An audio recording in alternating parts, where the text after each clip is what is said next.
gitu. Riyadhah lagi dan butuh Masya Allah, setiap hari berapa itu yang harus kita lewati? Berapa yang harus kita lewati?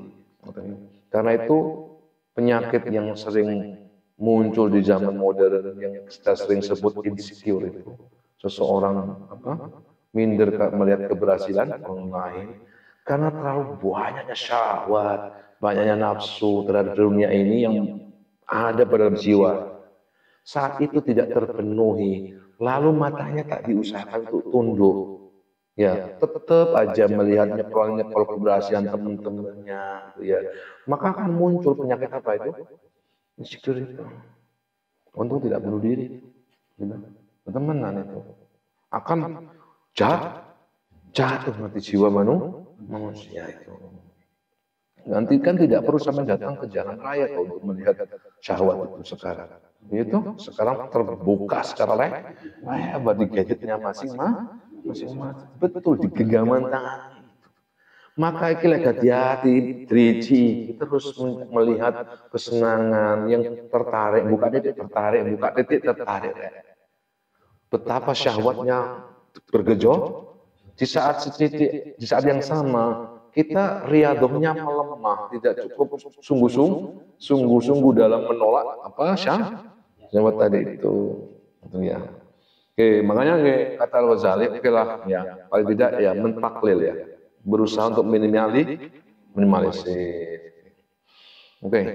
Faidan jika demikian al-alimu orang yang alim, al-amilu dan mengamalkan adalah ahsanun nas, sebaik-baik manusia. Halan kondisinya itu. Indaman ra'a as-sa'ada maksuratan ala dunia. Itu bagi orang yang melihat kebahagiaan itu maksuratan yang hanya terfokus kepada dunia. Fa inna dunya laysat tasfu li ahad. Dunia ini laysat tasfu, tidak pernah bisa jernih bagi siapapun. Pasti ada kekotoran di situ. Wa laysat tafi jadwaha li masyaqiha. Antara raihan yang diperoleh dan kesulitan yang dihadapinya tak sebanding sebenarnya. Apa yang didapat dengan rasa susah payah yang sudah dikeluarkan sebenarnya tak berbanding betul. Tak berbanding kalau kita mau berpikir secara jernih. Wal mum'inu fi ittiba'is syahwati, orang yang hidupnya selalu memperhatikan dan mengikuti syahwatnya. Wal mu'ridu 'anil nazri, dan tidak mau tahu, tidak mau melihat, tidak mau memandang ya, al-ma'qulat, sesuatu yang bersifat rasional. Ya. Artinya logika yang akalnya tidak difungsikan dengan baik, tapi syahwatnya yang dibiarkan. Syaqiyun fit dunya bittifaq, maka orang seperti itu akan celaka hidupnya di dunia ini. Ya. Akan celaka. Bittifaq, ya, semua orang sepakat dia akan celaka.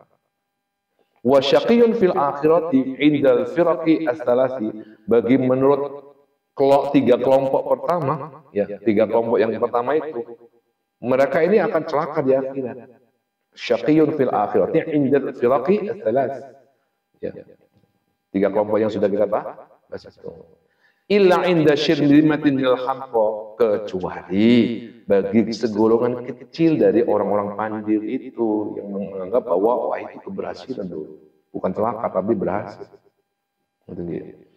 Wala ya'bahu lahum, mereka itu tak pantas untuk kemudian dirindukan.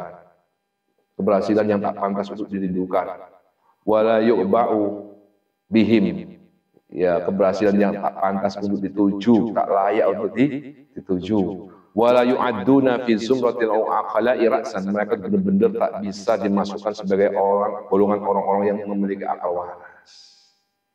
Apapun wujudnya, orang-orang yang membiarkan syahwatnya berkembang bercakal dalam jiwanya dan harus diturutin, ya, itulah contoh orang yang celaka. Ya, celaka tubuhnya, capek tubuhnya, jiwanya rame dengan kesusahan, target yang tak terpenuhi.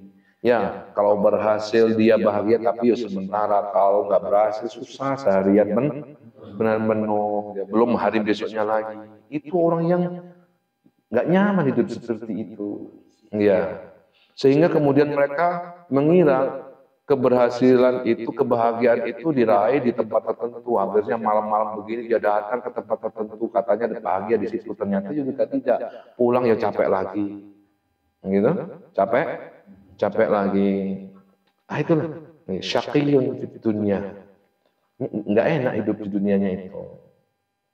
Dengan itu kan kalau nggak syahwatnya sekarang nggak berkembang kayak begini kan santai ya, sambil dengerin ngaji ya, sambil minum ngopi, sambil sedat-sedat begini kan yang aman itu ya. Merdeka betul itu sampai. Merdeka betul. Ya. Tidak tertahan, tidak terkungkung, tidak terpenjara. Ada loh penjara itu yang liar di luar sana.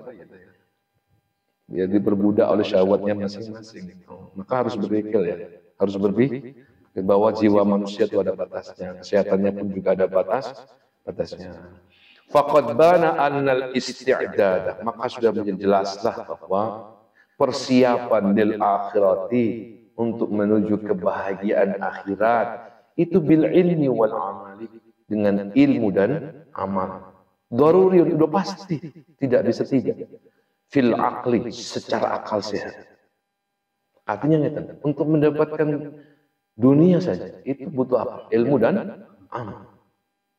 Butuh kerja keras, butuh susah payah. Maka demikian juga persiapan untuk meraih kesuksesan, kebahagiaan akhirat sudah pasti dong membutuhkan apa? Ilmu dan amal. Ya. Wa annal muqassir fihi jahilun, orang yang kemudian lalai bersambalewah. Sambalewa itu ya salah kadarnya, sembrono terhadap persiapan untuk meraih kebahagiaan akhirnya itu. Jahilun itu orang yang bodoh sebenarnya. Oh ya, orang yang bodoh. Fa in qulta, jika engkau mengatakan fama balu aktsarin nas, bagaimana pendapat Anda Imam Ghazali? Jika kebanyakan manusia yuqassiruna, lalai fihi, dalam mempersiapkan kebahagiaan akhirat, padahal di saat yang sama wahum mu'minuna bil akhirati, mereka itu orang mukmin, orang percaya dengan adanya akhirat, tapi mereka itu muqassirun, lalai, sembelawi. Bagaimana itu menurut saya? Fa'lam, ketahuilah, jawaban Al-Ghazali, anna sababa dzalikal ghaflah, anna sababa dzalika, sesungguhnya penyebab orang mukmin, orang yang beriman, percaya dengan kebahagiaan akhirat atau percaya dengan adanya kebangkitan, kok ternyata sebelah mencari kesiapan akhiratnya itu ala kadarnya, lali-lali barang, lemah begitu. Apa penyebab? Al-ghaflah. Tidak ada lagi ghaflah. Semua itu ada ghaflah. Ghaflah dari apa? Al-ghaflatu an ta'ammuli. Ya, ghaflah dari merenungkan, mentafakuri, mencermati dengan jeli fi hadhil umuri, akan perkara-perkara allati dzakarnaha, yang sudah kami jelaskan tadi, atau yang sudah kami jelaskan sejak awal. Wa anna tilkal ghaflata, dan sesungguhnya kelalaian